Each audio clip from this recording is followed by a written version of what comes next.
E os falsos e submestres, homens maus, perversos, para, meus irmãos, desvirtuar a igreja, eles estavam dizendo que, olha, vocês estão esperando o quê? Vocês estão esperando esse Jesus em vão. Ele não vai. E assim, meus irmãos, estava tirando a esperança de quem? Estava tirando a esperança da igreja. Estava tirando a esperança do quê? A esperança da igreja. Tem pessoas, meus irmãos, que estão no final da vida, que estão, meus irmãos, nos seus últimos dias, em momentos difíceis, de lutas, muitas vezes em um hospital, olha bem, muitas vezes em um hospital, muitas vezes, meus irmãos, nos seus últimos dias, com enfermidade. Não se pode, meus irmãos, eu posso chegar para uma pessoa dessa e pregar esperança de vida aqui para ela? Não posso, porque essa pessoa, meus irmãos, ela está nos últimos dias da sua vida. Agora eu posso pregar para ela esperança de vida o quê? Esperança de vida eterna. Você está entendendo? Agora, meus irmãos, se uma pessoa dessa não existir, meus irmãos, esperança de vida eterna para ela, que esperança que resta? Nenhuma. Alguém pode chegar, meus irmãos, com uma pessoa que está nos últimos momentos da sua vida? Isso mesmo. Chegou nos seus últimos dias com problemas de saúde? Isso mesmo. Pessoas, meus irmãos, que teve a sua vida, muitas vezes, em uma vida pobre, muitas vezes pessoas, meus irmãos, em uma vida miserável. Eu posso chegar, meus irmãos, na África, na Índia, onde países, meus irmãos, lá existem países extremamente pobres. Não é que Deus, meus irmãos, não queria que essas pessoas tivessem uma qualidade melhor de vida. Claro, meus irmãos, que eu posso, se eu tiver uma condição, eu posso tentar amenizar a dor e o sofrimento destas pessoas. Mas a palavra de esperança para essas pessoas tem que ser o quê? A vida eterna. Isso mesmo. Tem que ser a vida eterna. Uma pessoa, meus irmãos, que está no presídio, passou a sua vida em um presídio, seja por um crime que cometeu, e ela, meus irmãos, tirou isso mesmo, prisão perpétua. E ela está cumprindo, meus irmãos, e pagando para o que ela fez. Você se encontrou assim. Aqui no Brasil nós não temos isso mesmo. Deus pode operar um milagre e libertar essa pessoa? Pode. Mas, meus irmãos, a palavra de esperança para essa pessoa é que ela se arrependa dos seus pecados e busque a sua esperança, o quê? A sua esperança eterna de salvação. Amém, meus irmãos?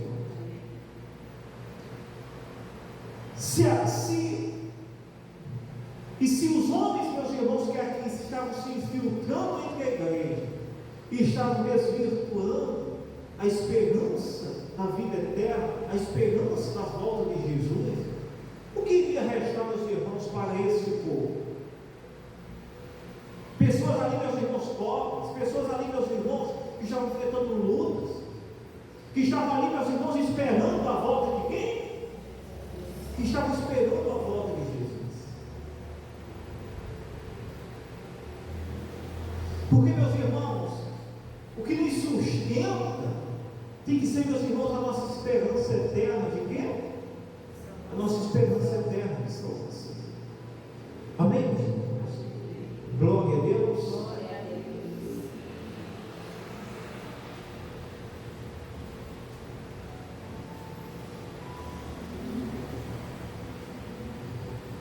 E ele diz no versículo 3: sabendo primeiro isso, que nos últimos dias virão o quê? Escarnecedores, andando segundo as suas próprias concupiscências, e dizendo: onde está a promessa da sua? Onde está a promessa da sua vinda? Onde está a promessa do quê? Da sua vida. Fazer uma referência à vida de quem? A vida de Jesus. Por que, meus irmãos, o apóstolo Pedro chama homens escarnecedores, que andam segundo as suas próprias concupiscências? Porque, meus irmãos, a igreja faz com que o homem se torne-se independente. Isso mesmo, independente, meus irmãos, da escravidão desse mundo. Independente, meus irmãos, da escravidão deste mundo, da promessa falsa de homens deste mundo.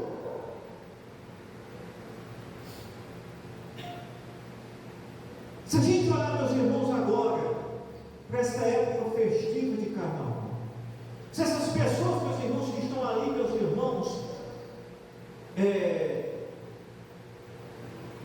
cegas de entendimento, não estivessem ali, estaria, meus irmãos, acontecendo, meus irmãos,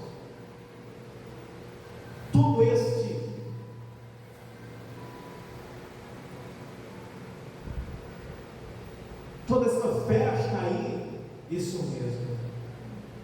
E muitos estão ali, mas outros estão ali, meus irmãos, buscando rendimentos, buscando status, buscando fama, buscando glamour, isso mesmo. Estão ali, meus irmãos, em busca das suas próprias, o quê? Concupiscências, dos seus próprios desejos, da sua própria vaidade. Uma pessoa convertida em Cristo, transformada, ela vai para um lugar assim? Não vai. Isso mesmo, não vai. Mas o desejo dessas pessoas que estão, meus irmãos, o desejo dessas pessoas que estão organizando, meus irmãos, é que quanto mais pessoas ali, o quê? Melhor. Isso mesmo, melhor. Porque essas pessoas não estão pensando no reino de quem? Não estão pensando no reino de Deus.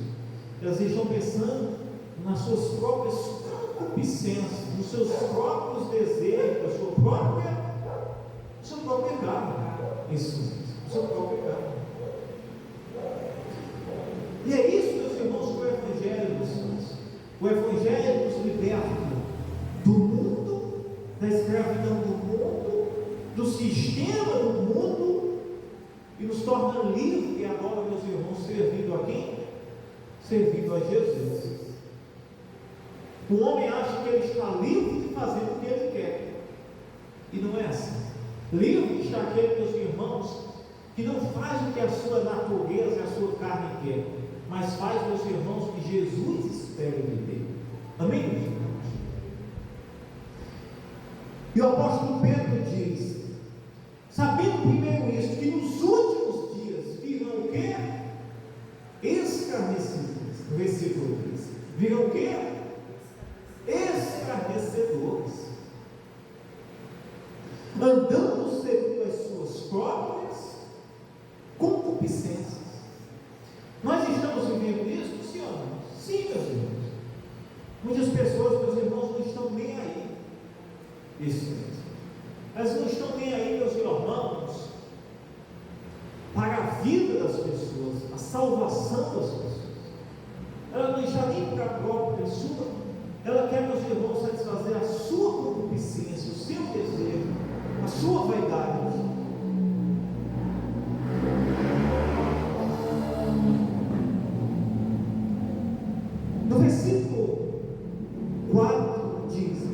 dizem: onde está a promessa da sua vida?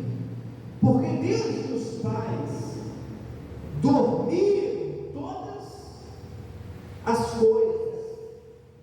Porque desde que os pais dormiram, todas as coisas permanecem como desde o princípio. Como desde o princípio do quê? Como desde o princípio da criação. Isso é no versículo 4. Aí ele diz: porque desde os pais, porque desde os pais, as coisas permanecem do mesmo jeito. Isso mesmo. Quem, meus irmãos, nunca ouviu falar que o mundo vai acabar? Hã? É ou não é? Porque, meus irmãos, isso, quando se diz que o mundo vai acabar, isso é uma falta de entendimento na forma de falar. Porque, meus irmãos, não é que o mundo vai acabar da forma que nós esperamos, mas é que Jesus vai voltar. Isso mesmo. E quando Jesus voltar, Jesus, meus irmãos, vai resgatar a sua igreja, e esse mundo, meus irmãos, realmente irá perecer e ser destruído. Mas aí será, meus irmãos, com a volta de quem? Será com a volta de Jesus Cristo. Amém, meus irmãos? Aí, meus irmãos, os homens que aqui estavam enganando o povo diziam: onde está a sua volta? Porque desde o princípio as coisas permanecem do mesmo jeito. E nós já ouvimos isso hoje também. Tem pessoas que dizem assim: olha, esse negócio aí que o mundo vai acabar, porque nem entende que isso aqui está fazendo referência à volta de quem? À volta de Jesus. Isso aí, meus irmãos, aí dizem que é mentira. Isso mesmo. Dizem, isso é tudo mentira, porque olha as coisas aí, tudo está do mesmo jeito. Sim, realmente, tudo está do mesmo jeito. Mas, meus irmãos, nós temos visto muitos sinais. Muitos o quê? Sinais. E esses sinais, o próprio Jesus diz que está fazendo reverência, que está fazendo referência à sua volta. Olha, meus irmãos, os terremotos, as tempestades. Olha os acontecimentos que nós temos visto. Se a gente olhar, meus irmãos, nós temos visto grandes mudanças. Agora, nenhum homem na terra, ele pode, meus irmãos, dizer qual é o dia e a data que isso vai acontecer. Porque ninguém sabe a palavra de Deus. Somente o Pai, Ele é quem sabe, meus irmãos, o dia da vida do seu filho Jesus. Amém, meus irmãos?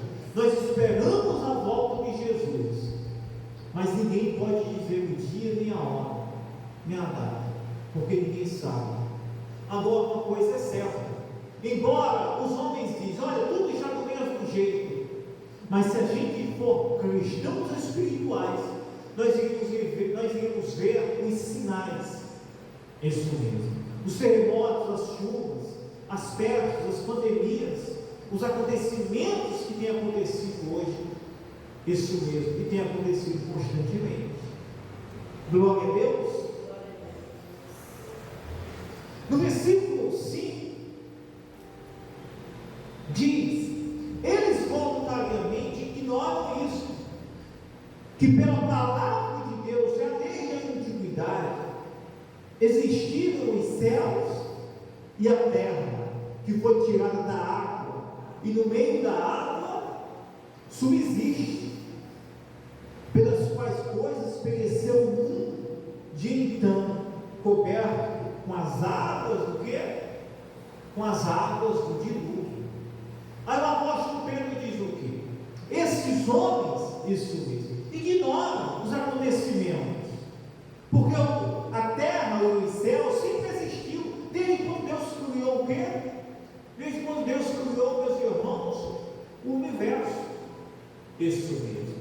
Agora eles ignoram quando houve a destruição pelo dilúvio.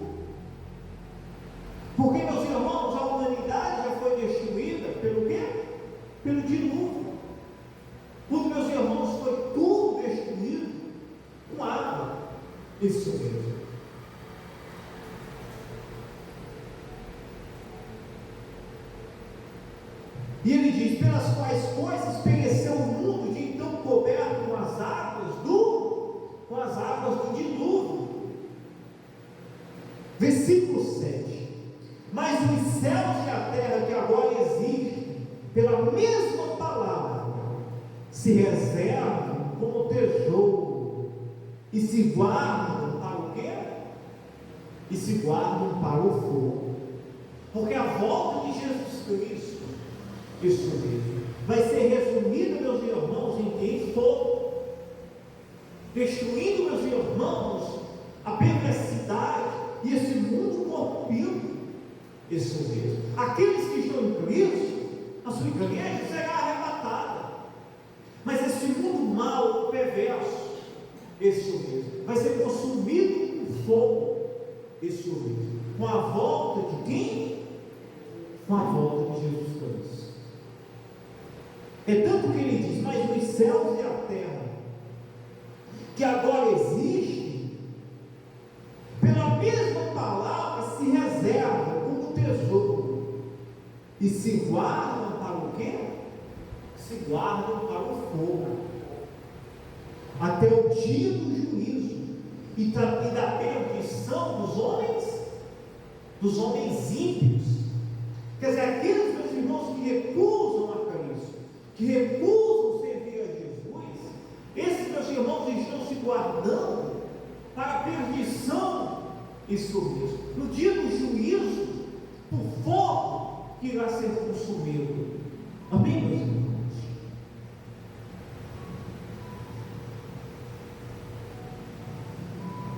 Mas ele diz no versículo 8: mas, amados, não ignoreis uma coisa, não ignoreis uma coisa, que um dia para o Senhor é como mil anos. Um dia para o Senhor é como 1000 anos, e 1000 anos como um dia. Pedro diz: irmãos, não ignoreis, porque um dia para o Senhor é como 1000 anos, e 1000 anos como um dia. O que o apóstolo Pedro quis dizer? Que Jesus pode voltar hoje, como também pode voltar daqui a 1000 anos. Oh, meus irmãos, que os homens possam planejar, que possa ser daqui a 1000 anos, ele pode voltar o quê? Ele pode voltar hoje. Isso mesmo. Porque um dia ou 1000 anos para o Senhor é a mesma coisa. Para Deus, um dia ou 1000 anos é a mesma coisa. O espaço de tempo é para o homem, mas para Deus não tem valor algum. Isso mesmo, não tem valor algum. E ele diz: o Senhor não retarda a sua promessa, ainda que alguns a tenham por tardia, mas é longânimo para convosco, não querendo que alguns se percam, senão que todos venham o quê? Senão que todos venham se arrepender. Senão que todos venham o quê? Se arrepender. Aí o apóstolo Pedro diz: irmãos, o Senhor não retarda a sua promessa. E que promessa é essa que o apóstolo Pedro estava fazendo uma referência? A promessa, meus irmãos, da salvação. A promessa da vida eterna que esse povo o quê? Que esse povo esperava. Isso mesmo. A promessa da vida eterna que a igreja espera. Ele diz: o Senhor não retarda a sua esperança, mas antes é longânimo para convosco, não querendo que muitos se percam, mas que todos cheguem o quê? Mas que todos cheguem ao arrependimento.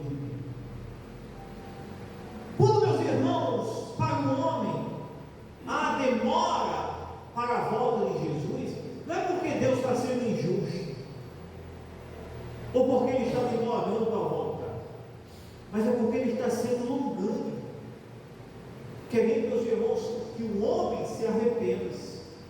Isso. Alguém diz assim: não, mas eu já entreguei minha vida para Jesus. Eu já estou esperando a volta de quem? De Jesus. Mas quantas pessoas, meus irmãos, estão ainda cegas, sem entendimento? Quantas pessoas, meus irmãos, estão ainda, meus irmãos, sem entendimento? E por uma palavra, essa pessoa, meus irmãos, ela será salva pelo Evangelho de Jesus Cristo. Porque nós entendemos que a demora aparente para a volta de Jesus, porque diante dele não está sendo demora nenhuma, porque um dia para ele é como 1000 anos e 1000 anos como um dia, é porque ele está sendo longânimo, para que todos possam, meus irmãos, ter acesso à salvação. Aqueles, meus irmãos, que não tiver acesso à salvação, não é porque não teve oportunidade de tempo, foi porque ele negou a Jesus Cristo, negou a oferta de quê? A oferta de salvação. Jesus, ele está sendo longânimo para que todos cheguem ao arrependimento. Se Jesus voltasse hoje, isso mesmo, certamente, meus irmãos, teria pessoas ali que não iriam ser salvas, isso mesmo, porque não teria tempo para ela se arrepender. Mas o Senhor está sendo longânimo para que o homem queira, o Evangelho seja pregado, e o homem chegue e venha o quê? E o homem venha ao arrependimento. Glória a Deus. Quem está compreendendo? E o Evangelho, meus irmãos, há de se propagar para todos os confins da terra. O Senhor não retarda as suas promessas, ainda que alguns a tenham pelo quê? Ainda que alguns a tenham por tardia, mas é longânimo para convosco, não querendo que alguns se fiquem. Glória a Deus. Mas é longânimo, não querendo que alguns se fiquem. A promessa de Jesus para a nossa vida é promessa, meus irmãos, de vida eterna. É promessa, meus irmãos, que nada neste mundo pode nos dar. A promessa de Cristo para a nossa vida é promessa, meus irmãos, de vida eterna. Se o homem, meus irmãos, ele acha que a promessa de Deus na sua vida se resume às coisas terrenas, ele não entendeu, meus irmãos, ainda o propósito do Evangelho de Jesus Cristo. Se o homem, meus irmãos, espera em Cristo, em promessas terrenas, ele não entendeu o Evangelho de quem? O Evangelho de Jesus. Se o homem busca a Deus, busca o Senhor, em busca das coisas terrenas, ele não entendeu, meus irmãos, ainda qual é o propósito do Evangelho de Jesus. Não que o Senhor, meus irmãos, não possa nos ajudar aqui na nossa vida. Não que o Senhor, meus irmãos, não possa abençoar um crente. Isso mesmo. Deus, ele abençoa, Deus, ele nos ajuda. Mas a sua promessa não é, meus irmãos, se resumindo as coisas, não é se resumindo aqui, meus irmãos, nesta terra. A promessa do Senhor é, meus irmãos, que nós venhamos alcançar a vida eterna. E se alguém, meus irmãos, espera no Senhor nesta vida, só pensando nesta vida, o apóstolo Paulo diz que será o mais infeliz deste mundo. Isso mesmo. Se riquezas fosse promessa, o Evangelho não podia ser pregado para meus irmãos, as pessoas ricas.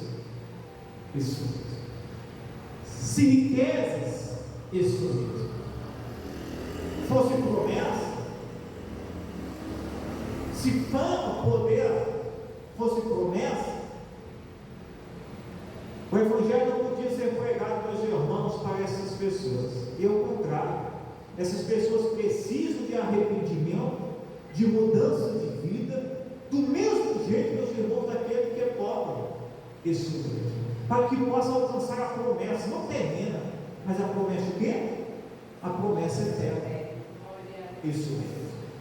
Porque, meus irmãos, o pobre pode alcançar a promessa de Cristo, e o rico, meus irmãos, pode, meus irmãos, receber a condenação.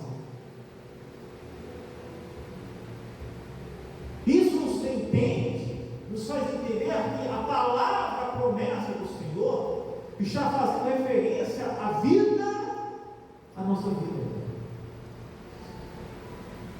E se nós, meus irmãos, nos apegamos em busca da vida eterna, se nós nos apegamos em busca da promessa eterna, nós não iremos desanimar, nós não iremos parar, meus irmãos, por lutas, por aflições aqui. Ah, mas eu estou passando uma luta. Mas a sua promessa se resume à terra, se resume ao céu.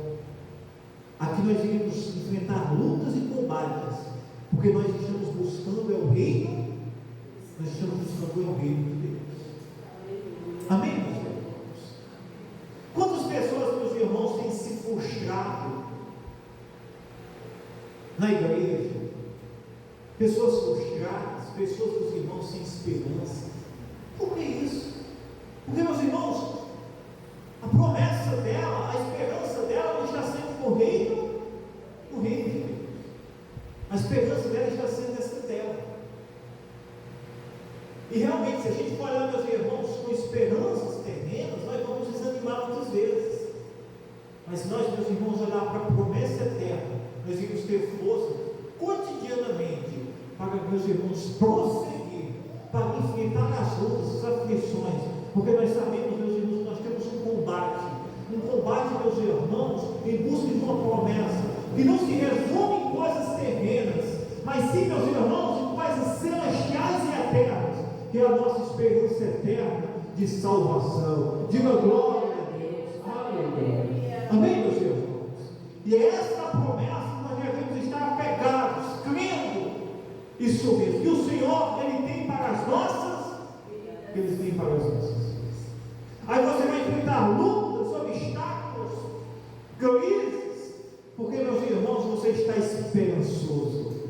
Aqui estou na luta, mas eu sei que o Senhor está me ajudando a chegar na promessa eterna. Amém, meus irmãos? Você está entendendo qual é a palavra e a promessa do Senhor para as nossas vidas?